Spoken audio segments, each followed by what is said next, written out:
അൻവർ MLA-ക്കെതിരെ തൃശൂരിൽ പരാതി. മതസ്പർദ്ധ വളർത്തുന്ന രീതിയിൽ പ്രചരണം നടത്തുന്നുവെന്ന് ആരോപിച്ചാണ് പരാതി. ഇടതുപക്ഷ പ്രവർത്തകനായ കേശവദാസാണ് പരാതി നൽകിയത്. MS ലിഷോയ് വിവരങ്ങളുമായി ചേരുന്നുണ്ട്.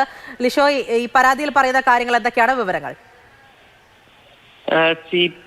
CPM ജില്ലാ സെക്രട്ടറി, മലപ്പുറത്തെ ജില്ലാ സെക്രട്ടറി EN മോഹൻദാസിനെതിരെ PV അൻവർ MLA നടത്തിയ പരാമർശങ്ങൾ അത് മതസ്പർദ്ധ പരത്തുന്നതാണ്, സമൂഹത്തിൽ പല വിധത്തിലുള്ള വേർതിരിവ് ഉണ്ടാക്കുന്നതാണ് എന്നുൾപ്പെടെയുള്ള കാര്യങ്ങൾ ചൂണ്ടിക്കാണിച്ചുകൊണ്ടാണ് തൃശ്ശൂരിലെ ഇടതുപക്ഷ പ്രവർത്തകനായ കേശവദാസ് ഇപ്പോൾ പരാതി നൽകിയിരിക്കുന്നത്. തൃശ്ശൂർ ഈസ്റ്റ് പോലീസിലും അതിനോടൊപ്പം തന്നെ സിറ്റി പോലീസ് കമ്മീഷണർക്കും പരാതി നൽകിയിട്ടുണ്ട്.